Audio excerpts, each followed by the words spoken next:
Arthur Conan Doyle. The Man with the Twisted Lip. A large and comfortable double-bedded room had been placed at our disposal, and I was quickly between the sheets, for I was weary after my night of adventure. Sherlock Holmes was a man, however, who, when he had an unsolved problem upon his mind, would go for days, and even for a week, without rest, turning it over, rearranging his facts, looking at it from every point of view until he had either fathomed it or convinced himself that his data were insufficient. It was soon evident to me that he was now preparing for an all-night sitting. He took off his coat and waistcoat, put on a large blue dressing gown, and then wandered about the room collecting pillows from his bed and cushions from the sofa and armchairs. With these he constructed a sort of Eastern divan, upon which he perched himself cross-legged, with an ounce of shag tobacco and a box of matches laid out in front of him. In the dim light of the lamp, I saw him sitting there, an old briar pipe between his lips, his eyes fixed vacantly upon the corner of the ceiling, the blue smoke curling up from him, silent, motionless, with the light shining upon his strong-set aquiline features. So he sat as I dropped off to sleep, and so he sat when a sudden ejaculation caused me to wake up, and I found the summer sun shining into the apartment. The pipe was still between his lips, the smoke still curled upward, and the room was full of a dense tobacco haze, but nothing remained of the heap of shag which I had seen upon the previous night. "Awake, Watson?" he asked. "Yes." "Game for a morning drive?" "Certainly." "Then dress. No one is stirring yet, but I know where the stable boy sleeps, and we shall soon have the trap out." He chuckled to himself as he spoke, his eyes twinkled, and he seemed a different man to the sombre thinker of the previous night. As I dressed, I glanced at my watch. It was no wonder that no one was stirring. It was 25 minutes past 4. I had hardly finished when Holmes returned with the news that the boy was putting in the horse. "I want to test a little theory of mine," said he, pulling on his boots. "I think, Watson, that you are now standing in the presence of one of the most absolute fools in Europe. I deserve to be kicked from here to Charing Cross. But I think I have the key of the affair now." "And where is it?" I asked, smiling. "In the bathroom," he answered. "Oh yes, I'm not joking," he continued, seeing my look of incredulity. "I have just been there, and I have taken it out, and I have got it in this Gladstone bag. Come on, my boy, and we shall see whether it will not fit the lock." We made our way downstairs as quietly as possible, and out into the bright morning sunshine.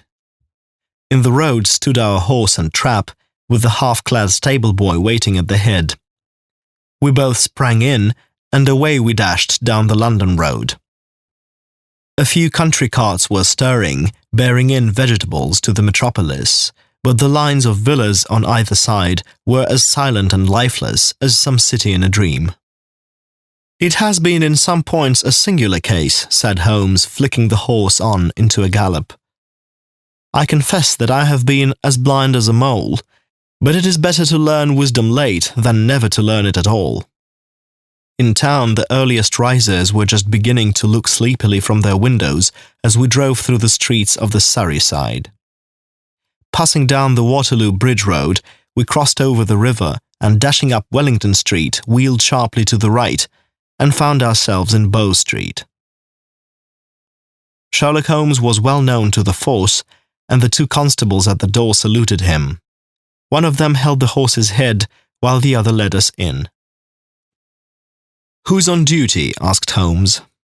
"Inspector Bradstreet, sir." "Ah, Bradstreet, how are you?" A tall, stout official had come down the stone-flagged passage in a peaked cap and frogged jacket.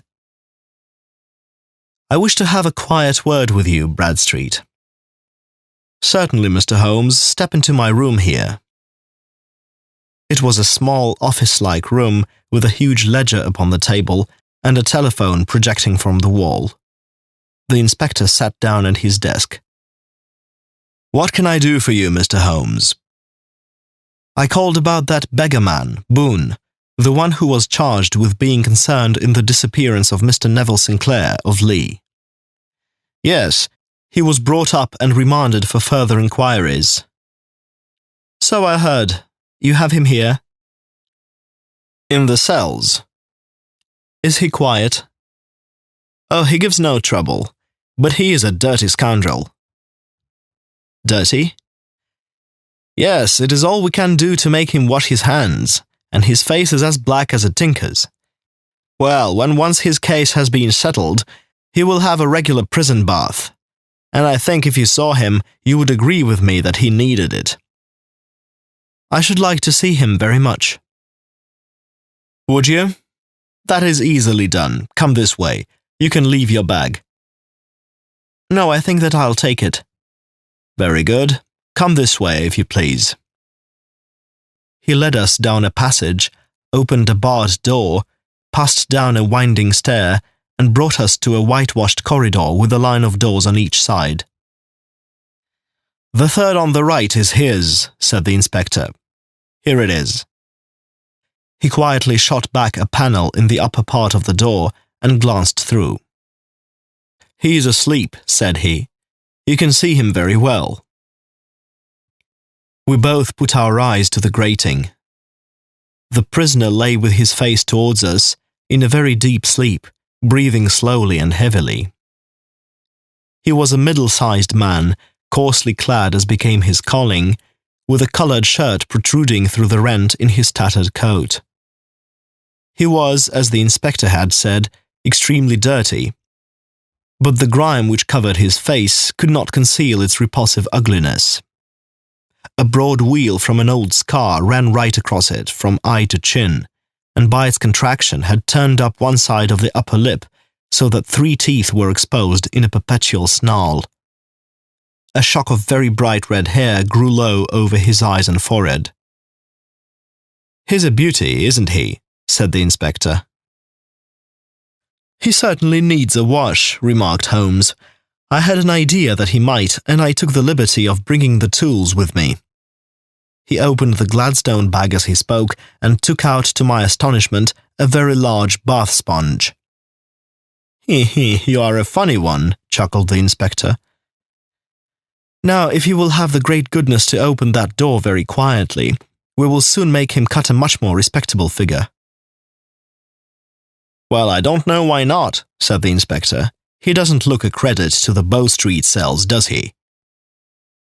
He slipped his key into the lock, and we all very quietly entered the cell. The sleeper half turned, and then settled down once more into a deep slumber. Holmes stooped to the water jug, moistened his sponge, and then rubbed it twice vigorously across and down the prisoner's face. "Let me introduce you," he shouted, "to Mr. Neville Sinclair of Lee in the county of Kent."